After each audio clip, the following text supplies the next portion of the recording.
Okay, everybody, let's get started. Thank you for joining the call today. This is the Tech Topic series that iNEMI is just starting. This is session 1. We have Nokia and Samsung that are going to be presenting today talking about eco-design for circular electronics economy.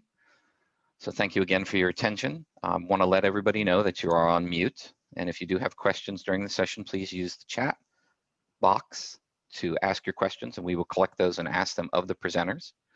The format of today's session is we have 2 presenters. Pia from Nokia will be speaking for about 20 minutes, and we'll have a 10-minute Q&A. And then Mark from Samsung will speak for 20 minutes, and we'll have another 10-minute Q&A on those. The session is being recorded, and it will be available on the iNEMI website, hopefully within a few days. And I just want to also let folks know that we do have 2 other sessions scheduled in this series. One is on June 17th, and that'll have speakers from Schneider Electric and Fairphone, and another one on July 27th, which will have speakers from Adva Optical and from Google Nest. But with that, I'm going to turn it over to our moderator today, Karsten. So Karsten. Yeah, thanks, Mark. And welcome also from my side.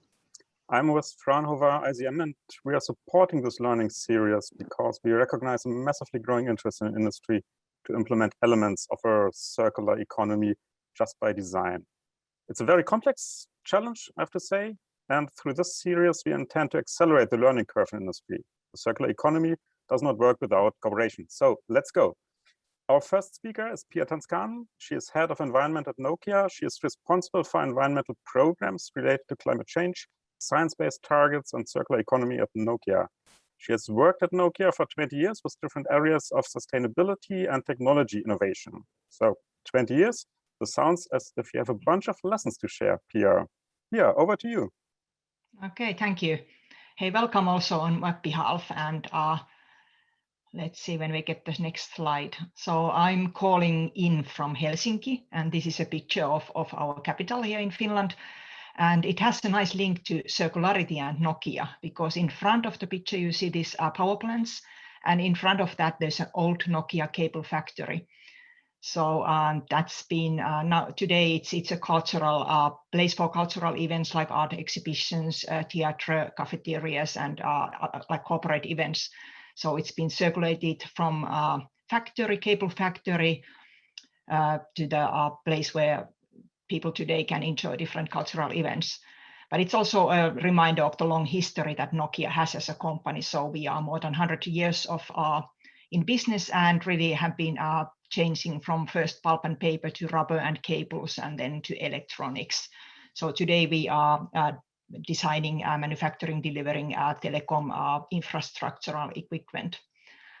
And then the next slide, bit about the circularity. So what happened and why we need to talk about circularity all in all. So the first picture here is on one of my visits before the pandemic started in Istanbul. And this is one of the underground water tanks they had. And interesting finding there was a statue that was really placed up kind of sideways to support the structure.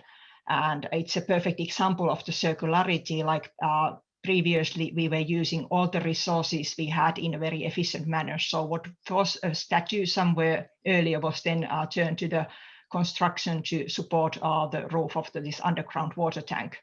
So very efficient use of resources. But then what happened, the middle picture shows that today we are living in a very wasteful society where we have every time we have a cup of coffee or water, then maybe there's one disposable cup, or then we have a new clothing for a party and just being using them for one time, and the list continues. We are all aware of that.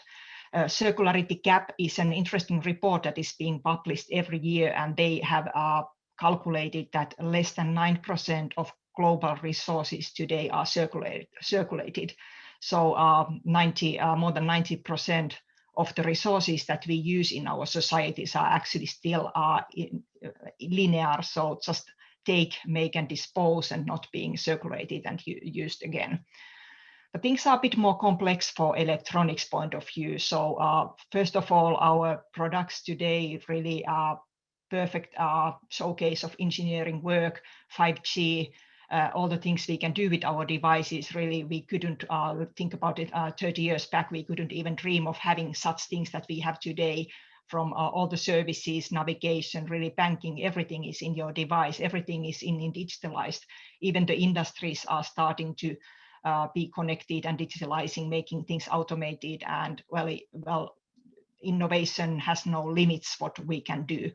But the downside of that is really that in order to make this kind of complex digital devices, we are making really complicated products from materials perspective. So I typically say we're using almost every element from the periodic table to make electronics products, to make them function and provide all the benefits that we enjoy today. But recycling and reusing of those components and materials is not as easy as it was in the first picture of this slide, or that is actually, it's not as easy to recycle electronics as it is simply and straightforward to recycle metals or paper and so forth. The next picture then, the next slide is talking about Nokia's approach to circular economy. And there we have three different dimensions on how do we look at environmental and circularity. The inner circle is about our own operations, traditional environmental thinking for companies. So how do you make your operations and your collaboration with your suppliers as efficient as possible? How do you minimize resources use? How do you treat waste in a most responsible manner? And with the competitive industries, it's really, this fits very well for your business strategy, because saving materials, saving for waste is always also good for the cost efficiency. The next circle is then the product level impact. So how do we make our products such that they have as long lifetime as possible? So this is also very much of importance for our customers, because infrastructure products are expensive. So more life extension services we have, such as software updates to our customers, or really long service agreements for the repair. That's very important for them to make sure that the products are there for a very long time. Some of our products that we have delivered are being used for 30 years. And so it's not really like we change the network infrastructure in every 2 years. But naturally there, the generations, technology generations are going forward. So we've been moving from 2G to 3G and now up to 5 and moving to 6G at some point. So there will be new products coming to the market and to our customers' use. And then the third circle, outer circle, is the impact of society. So that's the purpose for our business. What does digitalization and connectivity mean to societies, to all of us as individuals, and for companies who can digitalize their operations, helping them to save resources, helping them to predict the needed maintenance.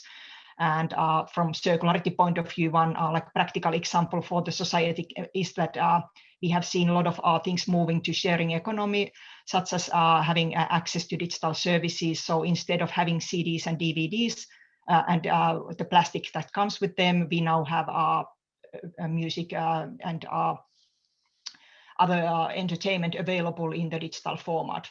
And then also topics like transportation, not changing the ownership, concept of ownership. So we in the future, people don't have so much need to own different goods, but because they can have access to those as a service model. Things like having transportation, very like owning your own car, but instead of that, having access to transportation and mobility services. The next page is a bit about the data and some proof points of the programs that we have had and are having on circularity. So again, tracking waste in our operations, looking at how can we reuse packaging, sharing desks and printers, things like that at the office. So circularity really is everywhere in what we do. And we're also tracking data related to our product reuse and recycling amounts and so forth. I will have a couple of examples specifically about product-related circularity topics as we move on. So the next page is about our DFE program. So when we are designing telecom products as part of our create processes we have designed for environment guidelines and for our designers. And as an end result of this process, we actually published an environmental product declaration for our customers, and that will give information on all different environmental features of the product. So those are starting really from the environmental benefits and carbon footprint to power consumption, substance and material containing issues, and then to batteries, packaging materials, and so forth. But then also really directly to circular economy related topics as how the materials can be recycled and any such things. So the next 4 slides I have are a little bit of the case examples on the product related circularity improvements that we have done. So first I will have 2 cases on the design part. So how can we design products for better circularity? Then I have 1 case about life extension services, how to make sure that the products are being used as long as possible. And then the last one on recycling and the closing the loops at the end.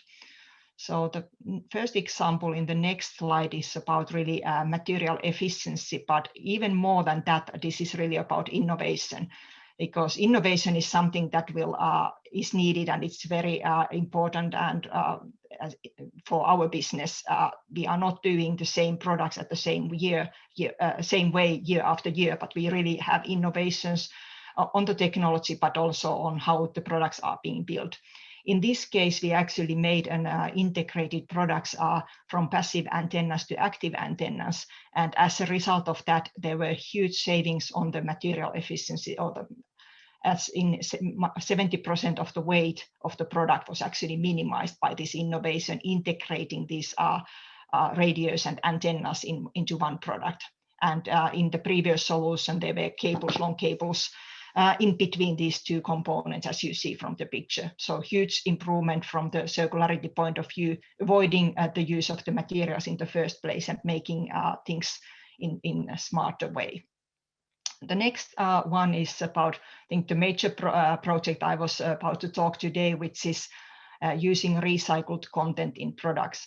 And this is a topic that it's been discussed quite a lot in recent years. There are a lot of examples of using recycled post-consumer plastic in the product.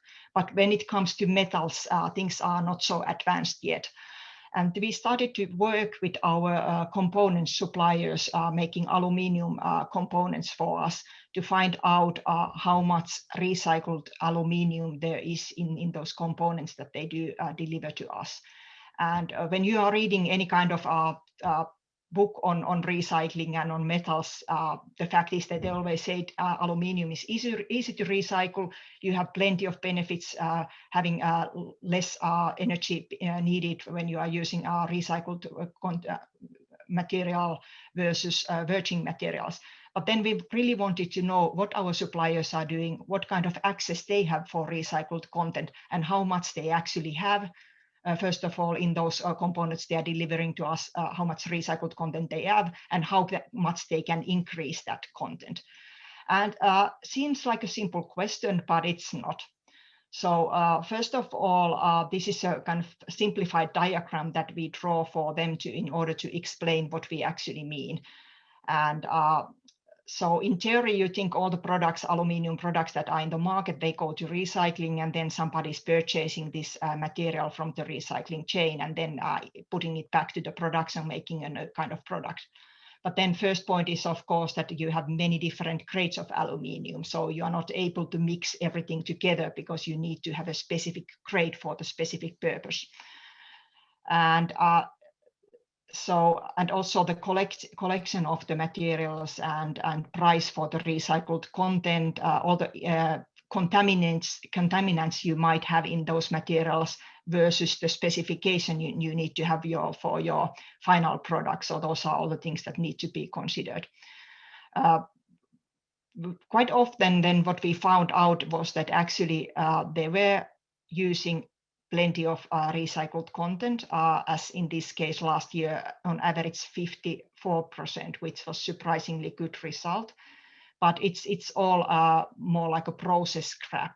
So things like post-consumer related materials are not yet ending up in those material flows and to our products because of the, first of all, the contaminations, different aluminium grades, and also the challenge for collecting and the needed amounts of this kind of certain material that is in the spec. So we were really looking at like how much, what are the really limitations, how much they do at the moment, and how can we set a target to increase this one. And main challenges in this was really that, first of all, contacting all these suppliers all around the world, then really starting to talk on same topics. I think it took months and months and meetings after meetings, having translations because everybody's speaking a different language, and having really the real engineers there who know what the question is, and really putting everybody around the same table talking about the same thing. That's really a big challenge. And I could take another example from like my own language. In Finnish, when you say recycling center, it's actually reuse center, because topics when you don't need your something you have anymore, you can donate it, but it's actually going to reuse, not recycling. And if you look from the technology perspective, then recycling is something else. So language and the terms we use, they really make a big difference when you start working with your supply chain, with your partners, in order to first of all understand the current state, and then secondly, before you have the data, you need to understand where you are, start collecting data, and only then you can set targets going forward in improving and making the recycled content bigger as we move forward. And this is only for one material, on aluminium. Then we go to the next one really quickly. I see time is running. So the life extension services, just a short mention that we have this service for our customers, that when they are modernizing the network and changing the technology, we can collect the old products back, and we have a very extensive operations where we look at all the products that are coming back, how much we can use as a repair spare parts in other networks. So really closing the loop, using components and products first as such in other networks. And then if these are really unfunctional, not damaged products, then we have recycling partners that we work with in order to collect the material content from our products. And these are something that we do audit and check on regular basis. And then the next page is about the data for recycling. So this actually shows how much products in tons we did collect back from markets, from our customers via this service, and what happens. So the reusing amounts in tons, and then recycled, energy recovery, and landfill. And the good news is that landfilling share is really small. So most of the materials, as they are metals, can be recycled. And then, as I mentioned, all the components and parts that can be reused in the other networks, that's what we aim to do as a priority. And then I think I'm in the last slide, which is a bit of the conclusion. So I mentioned many times terms, that's really where everything is starting from.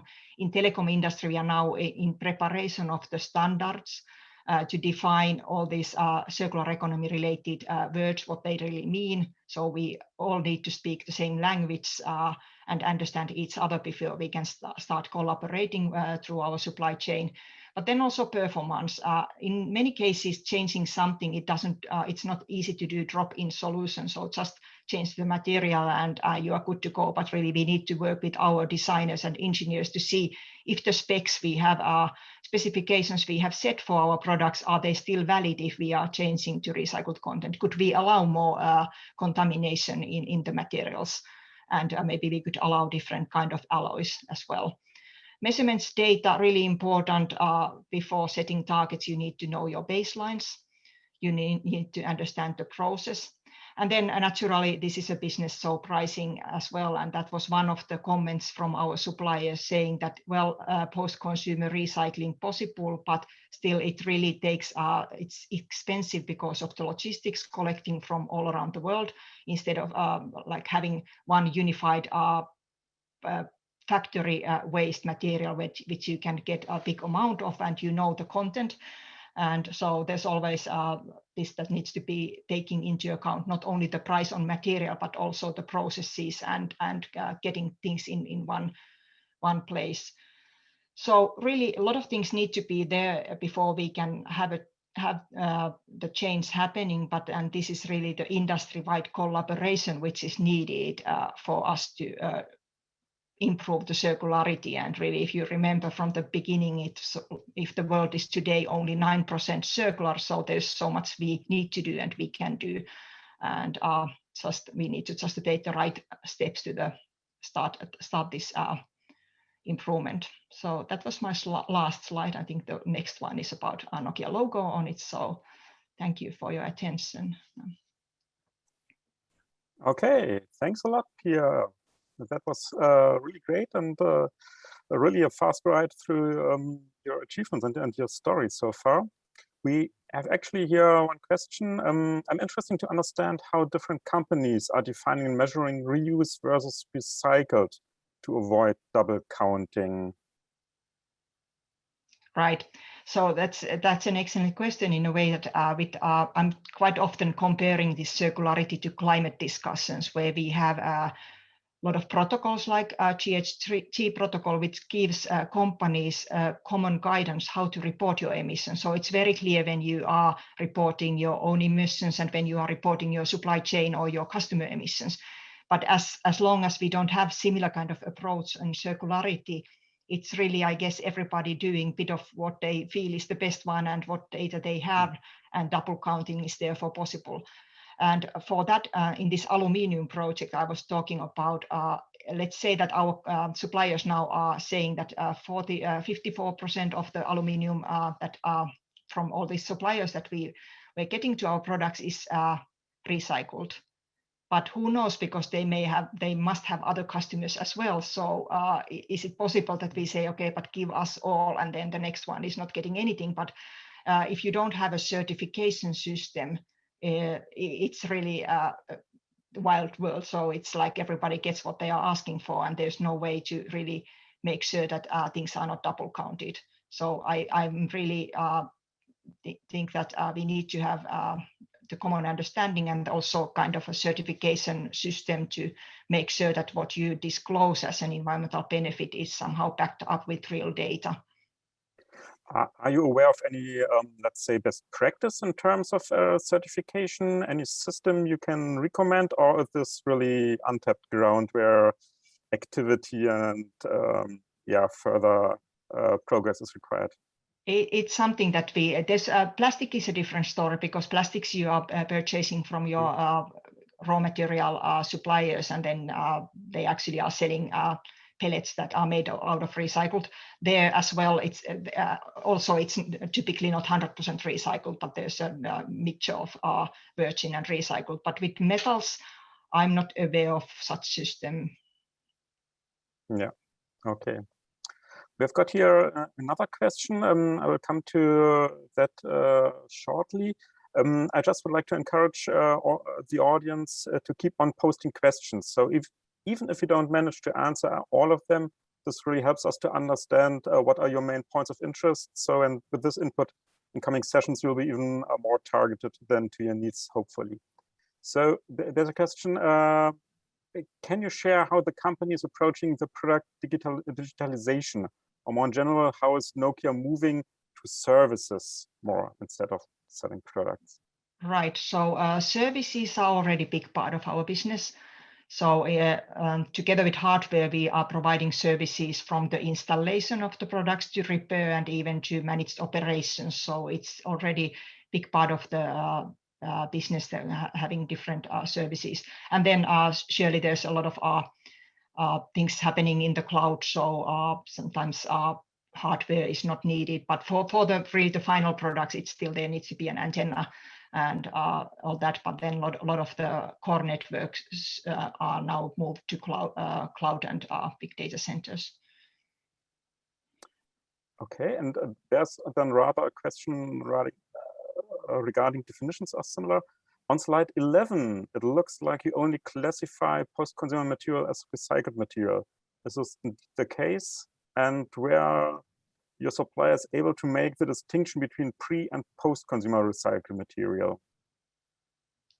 Right. So in this picture was drawn in order to explain to our suppliers, like, okay, we want to know how much, first of all, recycled content you are using compared to virgin material. And then from recycled content, we were looking, okay, post-consumer, meaning things, material coming from products that were already in the market. And there's like examples of it could be products from the material from all different kinds of industries.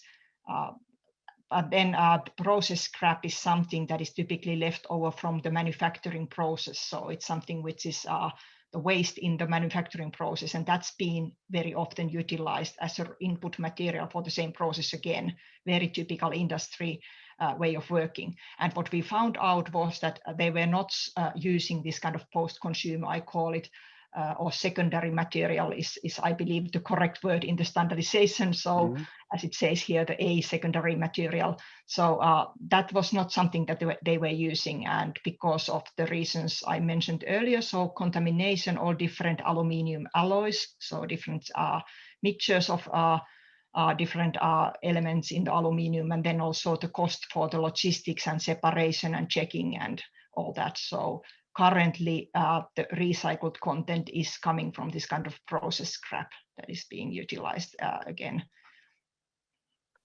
Yeah, okay, thanks for this clarification. That's an interesting question. Have you encountered any trade-offs between different indicators, so on your last slide, while implementing a new circular initiative? How to prioritize or balance them?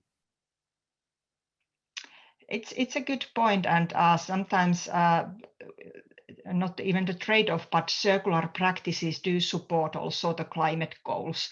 So whenever using less materials or using something again, and also using as a material, as a product that has a lot of benefits for the CO2 savings. So in that case, it's not a trade-off. On opposite, it's really supporting the big goal for the climate. Okay.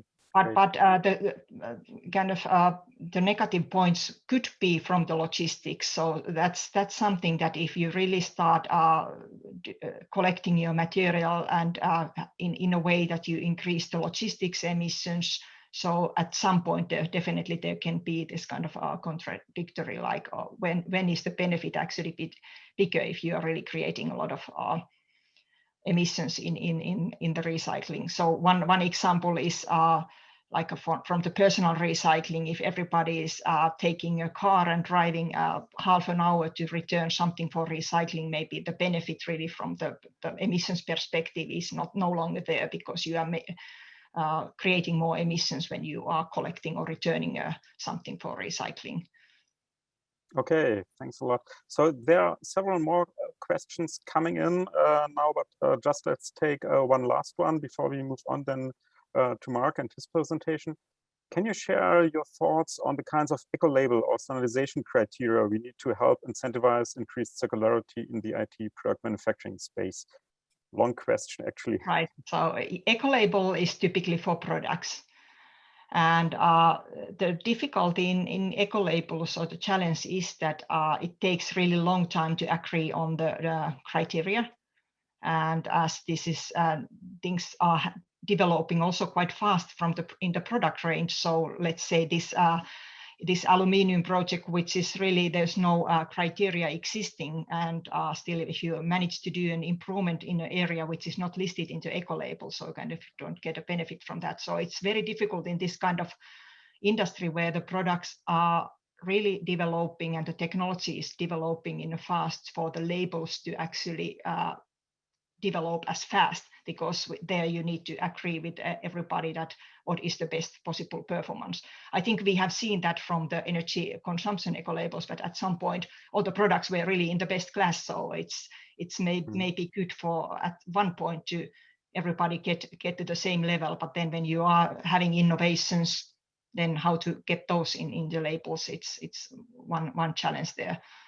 And also the labels need to be really specific for a specific product. So it's rather difficult to have a label that suits all different types of products. Yeah, Okay, well understood that speed is crucial then for this whole process as well. Yeah. So with this, thanks a lot, Pia, for your presentation and for being available here for Q&A.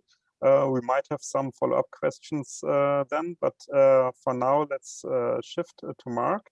Mark Newton is head of corporate sustainability for Samsung's Electronics North America, and as such plays a crucial role on matters of environmental, social, and operational sustainability for one of the world's largest manufacturers of electronics, actually. So Mark's specialty is cross-functional stakeholder engagement and strategy development with a focus on risk management and product and business process innovation. So we have strategy, risk management, and innovation. Well, this nicely summarizes the playing field for eco-design, I would say.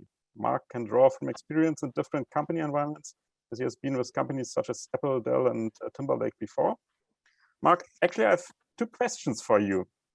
Here, when looking at this package, does this package really need to be such kind of a brick? And second, what can I do with my old Galaxy phone then later on? I hope you can shed some light on this, Mark. Thank you, Karsten, and thank you to the entire iNEMI organization for inviting me and Samsung. I've been affiliated with iNEMI for a long time, even though Samsung's not a member right now. I've been working with iNEMI for a very long time, and really, it's a fantastic organization. So thank you for the opportunity. I'd like to spend a few minutes with you all to sort of walk you through some examples. I'm not going to get into depth on our design process, and Pia did a fantastic job. Thank you, Pia, for your comments to provide that sort of reasoning for thinking through some of the design choices that are necessary for a sustainable approach towards a circular strategy. I'm going to talk a little bit about two applications. You know, when we think about a circular or circularity, oftentimes it's the attempt to break our linear business model, which is, you know, obviously to create products and use products and then dispose of products, and to find a way to bring that back together is really the key. But you know, but there are even old school ways of thinking of circularity, which is a fairly new idea, and that is really sort of waiting until the product is all ground up and then finding ways to utilize the materials back into your or others' products or processes. I'm going to talk a little bit about things that really are further upstream than that. One, I'll talk about some packaging innovation where we're actually trying to eliminate materials before they get into the hands of consumers and thereby reduce the load on the circularity that's required. And the second is really about extending the life of products, finding additional uses for products. I was really surprised to learn when I was doing some carbon calculations last year, looking at the impact of some of our operations, particularly our recycling operations, because we have such a large collection recycling program at Samsung globally. And I was looking to try to quantify the carbon impact of that. And I realized that, you know, we actually reuse only about 10% of what we collect in terms of being able to move it right back into the economy, either resale or easy repair. But that amount actually accounts for more than the other 80% or 90% of materials that are simply recovered and recycled. So reuse and extending the life of a product has more than 20 times the impact, the positive impact from a climate perspective, than just simply recovery. And so I think that's something to keep in mind, and that's one of the reasons why I'm going to talk to you a little bit about upcycling. So let's move to the first page. So these are some overarching goals that we have, just to put things into context. So as I talked to you earlier, you know, we look to try to quantify the carbon or the climate impact of our operations. We think that climate change is real, that businesses have an obligation to lean in and provide solutions in this space, and to help primarily our customers achieve their net zero goals. And so, one of the most important goals that we have is to eliminate or reduce greenhouse gas emissions associated with the use of our products. And so we set a goal 10 years ago to eliminate 250 million tons of greenhouse gas emissions that would have been produced if we hadn't made efficiency improvements to our products over that period of time. And we've exceeded that goal. In 2020, we hit 270 million tons. And so just to put that into perspective, that's a little more than 2 times the greenhouse gas impact of our manufacturing of those products. So the energy savings associated with the energy efficiency is more than twice that of the production of those products over that same time span. And the thing that's important to know about Samsung is we're extremely vertically integrated. We've got 4 major businesses: a digital media business, a semiconductor and device business, an IT and communications business, and a home appliance business. And by vertically integrated, I mean that we own our own manufacturing in most cases. And in fact, we own a lot of the suppliers that actually manufacture for our manufacturing. So a lot of what many companies would consider their scope 3 or their tier 2 or tier 3 suppliers is actually within our own scope. So when we drive a goal like this, it's very meaningful, and it has a great impact. The next is around the renewable materials that we're including in our products. So there was a question about recycling versus recovery, and the way we define it is recycling is everything that our collectors and our outsourced providers collect on our behalf and recycle on our behalf. That's how we manage that. But when we say recovery, that's what we're putting back into our products. So our goal is to reach 500,000 tons by 2030. We're about halfway to that goal. So that's a lot of material. That's a billion pounds by 2030. And so it's a significant goal for us. And this is just plastic materials. We're not even really counting the metals, which make up a significant fraction of our products right now. And I think that's a big opportunity for us going forward. The next is around the way we design our products. And I'm not going to get too deep into this, but we have metrics that inform the design of all of the products that we make.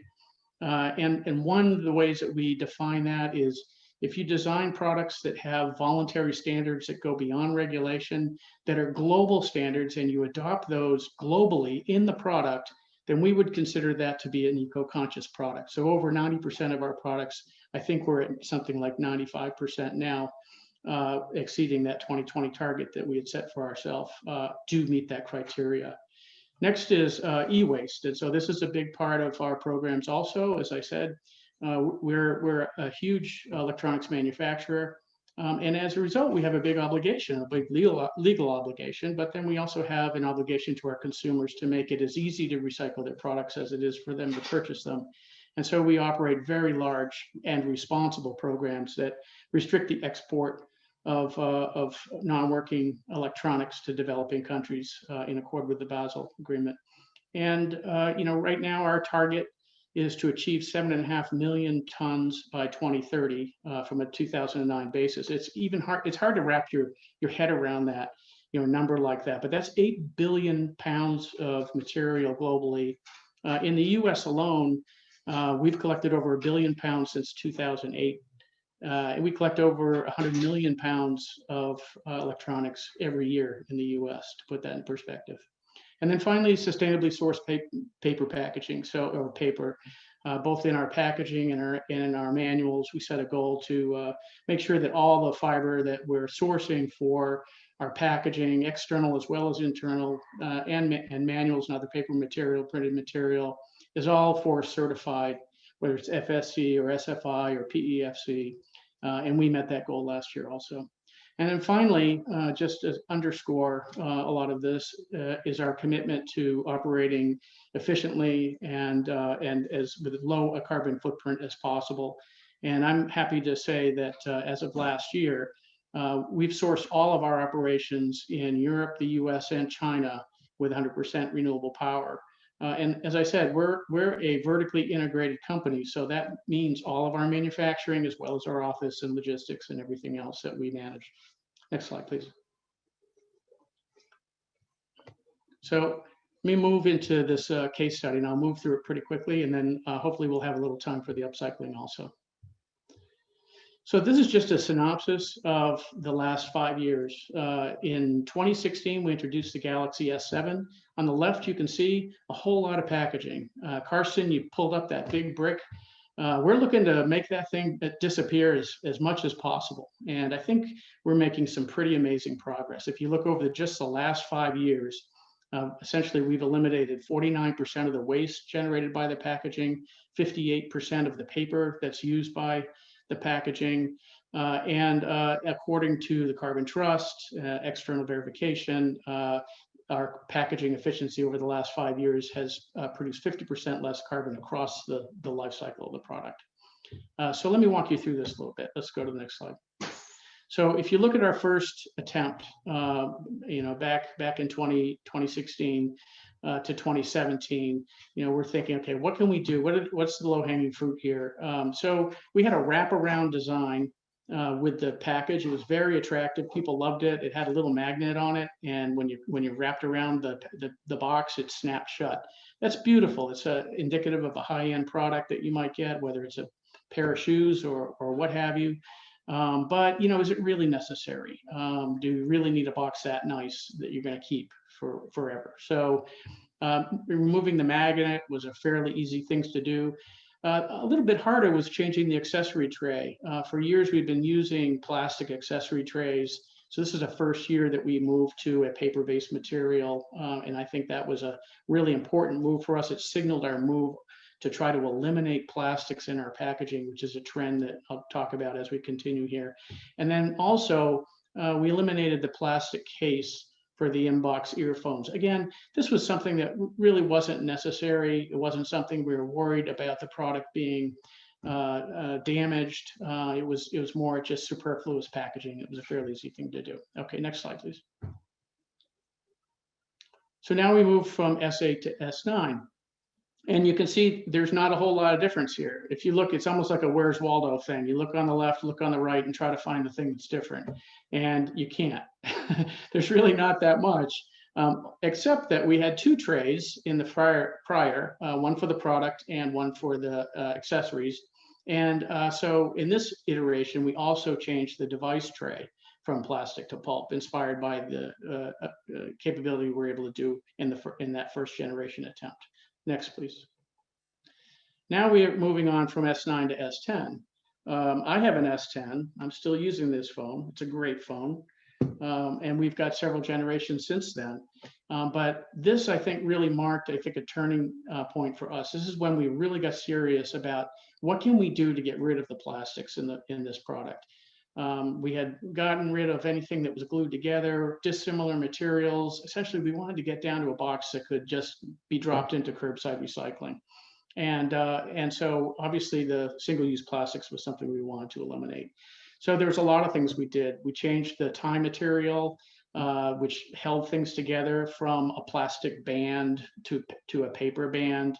We've drastically simplified the packaging structure to eliminate space. One of the things you definitely don't want to do when you're shipping a product is to have too much space. But from a marketing standpoint, a big product is a big billboard, right? So if you have a tiny package, the customer says, what am I really paying for when I get this tiny little thing, and it's, and it's next to this other product that has a big package. what am I really getting? So you have to go against that too.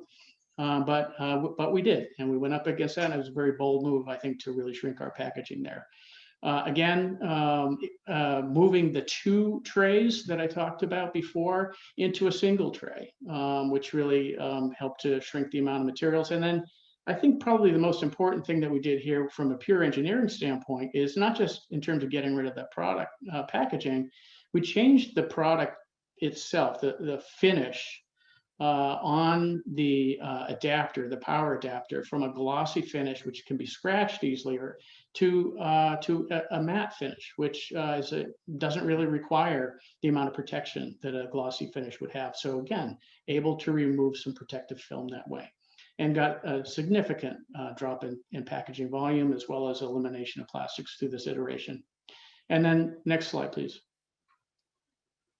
So this is the last iteration here, and this is really where we made a dramatic impact. And it's fairly controversial. Essentially, what we did was eliminate unnecessary accessories. And what we know is that everybody's got adapters in their house. People are buying phones, people are borrowing phones, people have adapters from other devices, and we really don't need to send more power adapters to everybody's house. And so that wasn't the reason. I mean, from an environmental standpoint, it was really a customer insight that drove this, but there's a great ancillary sustainability benefit. And I love that when that happens. You know, this idea of sustainability as a gift with purchase for me is a really important principle. And I think that, you know, obviously you should never sacrifice performance for environmental features. And so if you can do something that the customer wants that meets their desire, but at the same time has an environmental benefit, that is the true win. The other thing that we did was, you know, we're using some pretty substantial pieces of paperboard, and we're able to make those much lighter by using a corrugated material. So again, able to take more weight out. And so significant drop here. And let's go to the next slide. So in summary, you know, we were able to, as I mentioned before, shrink our carbon impact, our materials impact by about 50%.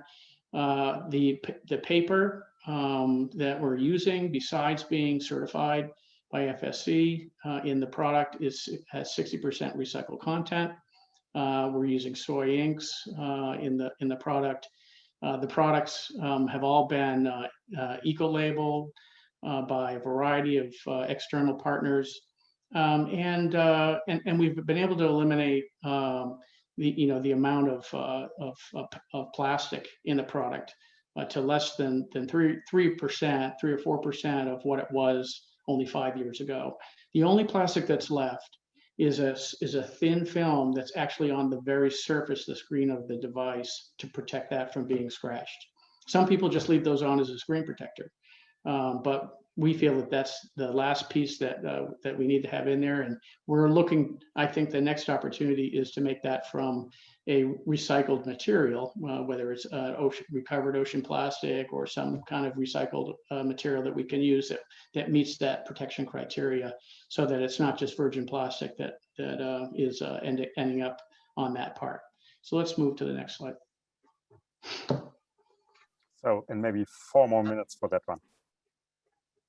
So I'm going to segue into Galaxy Upcycling, and then I'll take questions for both sections. So Galaxy Upcycling is again, it's a really kind of neat, intuitive idea that Pia talked about it. I love that image of an old statue flipped over on its side as the support for a pedestal that's probably what, 3,000 years old. It's amazing. And so, I mean, that's just so inspiring. I love that. When we talk to people about upcycling, it's such an easy conceptual thing. We've all got this stuff in our drawers. We hate to throw them out. It's easier to recycle a big CRT monitor because it's taking up too much space in your house. But we hold on to these phones, and oh my gosh, we all know that the phone that we're not using anymore, that's maybe 8 years old or whatever, probably has more processing power in it than the computers that sent the lunar module to the moon. I think that we all know the capabilities there. There are sensors, there's processing power, there's connectivity. Why can't we do something with that? And so we thought about this. We communicated the idea, and it was very well received by folks. And so now we're circling back to try to find a way to, in a real simple and easy way, get folks to understand it and get their hands on the idea and some experience with it. So let me walk you through this. All right. So this is, the kind of the linear chain here, where you see the manufacturing the materials up to the point where the user has a device in his hand, right? And it can either go to recycling, or it can go to perhaps repair, or into an upcycling loop where we're actually using it either for another phone, or wouldn't it be cool if we use it for some other application? And that's where the idea for Galaxy Upcycling was born. Next slide, please. So in the initial concept, which was revealed at the Samsung Developers Conference, I think in 2017, the idea was to create awareness around the concept. So what we wanted to do was to spark the imagination. And so we described an environment where you could imagine a hub, a web service, if you will, that would be hosted by Samsung. Something like this doesn't really exist today, where users can come to this hub, they can bring their devices, they can download software that's necessary, or operating system that's necessary to change your phone into being a phone, which it's really good at. Android or iOS is great at being a phone, but it's not good at doing anything else. So wouldn't it be great if we could scrub that, put on an operating system that was good at communicating with other devices and doing other things, and then also provide connectivity to parts and companies that were providing parts that you could connect to your old cell phone, and ideas or recipes, and sort of a user group for people to share ideas. And so that's really what the idea was, and it was very well received. We described that to the US EPA at the time. They awarded us with their first cutting edge champion sustainable materials management award. And we went back inside to figure out, okay, this is great, people love it, how can we make this work? Next slide. So we did some internal crowdsourcing, we had some internal competitions, we got the design community at Samsung, as well as people that were just in regular support roles across the company to think about this, be inspired by it, and people came up with some really cool ideas. Making a retro game box, making a little desktop out of your, using your computer, basically your phone as a computer, using it as sensors to power weather stations, or a closed circuit TV that can automatically water your cat dish, using it as an IoT hub, similar to like an Amazon Echo Hub or something like that. And even doing something as creative as attaching it to a battery and using it to power a projector. So some really cool ideas, and a whole bunch more that aren't here. And again, just got the juices flowing. So let's go to the next slide. So out of that, we actually have a development team, which we call, which is our Samsung S Labs team, and they're really tasked with taking some of these forward front ideas that aren't anywhere near production, and thinking about how we could actually create some applications, and then working the bugs out of those.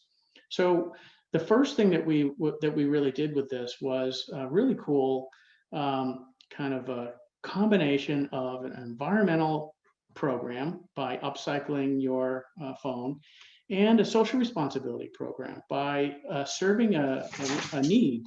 So as it turns out, millions of people have diagnosable eye disease, and a lot of this is a big problem in developing countries, especially where diagnostic tools are expensive and hard to get into the field.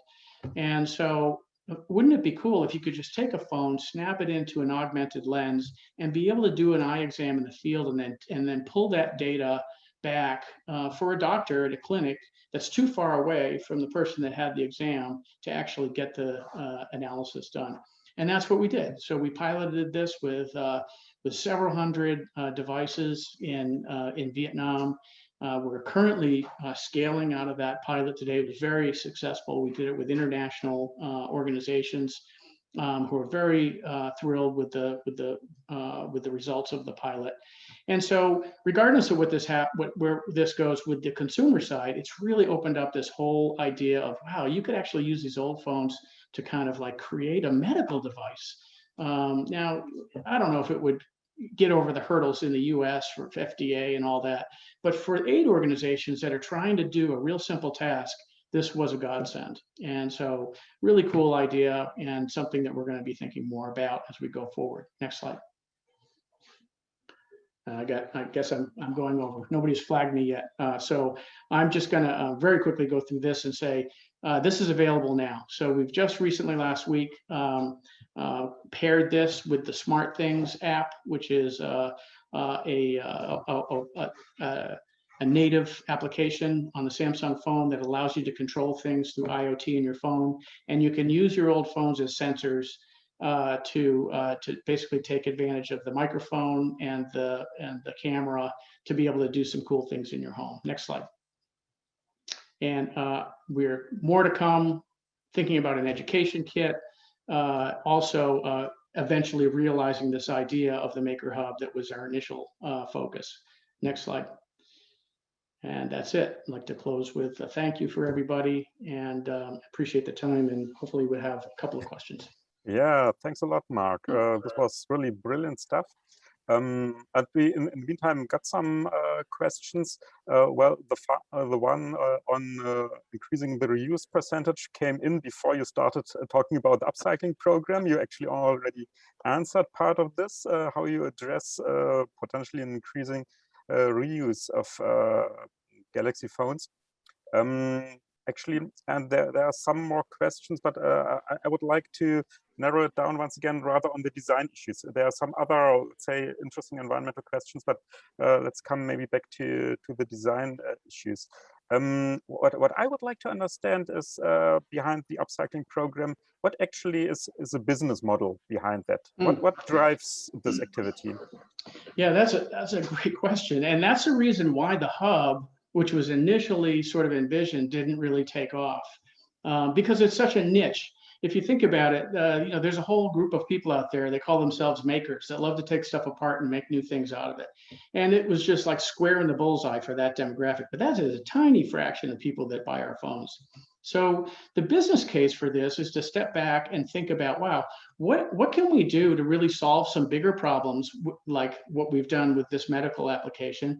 And then also, what can we do to inspire the average consumer with some really simple things that are easy to do?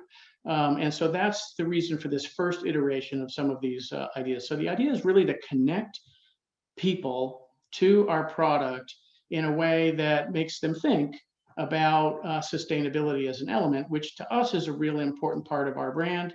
And if we can get consumers to think of us as caring about that, then then that's the business case. And there was now another question on repairability. So what does Samsung do to make repairability of consumer products economically worthwhile? I would like to couple this with the upcycling program, because you're talking about extending the lifetime of products. So repairability becomes a bit an issue. Is there some kind of correlation between these two topics then? Sure, repairability is an issue. I didn't go into it in this presentation, and I'm happy to talk to anybody offline about it. I think it's essential. Like I said, circular economy has many ways to activate it. Upcycling is one way, but upcycling requires you to have at least a relatively functional phone that can be used for something else, right? It may not be good enough for a phone anymore, but it should be good for something else. And we think that repairability is a really important aspect, keeping our phones into commerce, making sure that repair can be done safely, and also making sure that repair can be done easily. It should be something that consumers have access to. They should have access to professional repair, make it as easy and cost effective to keep these products into service as long as they want them. Okay, thanks a lot, Mark. So time is up. We are now coming to an end of the session, and well, you're speed dating with eco design in the end. Thanks to Mark and Pia again for presenting here and sharing your insights. Thanks to all of you for participating and getting involved in the discussions. If you want to share your experience in such a session as well, just let us know. The project team here at iNEMI. Same if you want to join the iNEMI project team organizing and fine-tuning the series, so you can be definitely of help here. Main point of contact for this is Mark Scheffer. And then the next session will be on June 17th. You see that here on display already with Schneider Electric and Fairphone. They are scheduled to speak. Register on the iNEMI website if you haven't done so already. And with this, thanks to all of you once again, and have a great day wherever you are. Thanks a lot. Thank you, Bye. everyone. Thank you, everybody.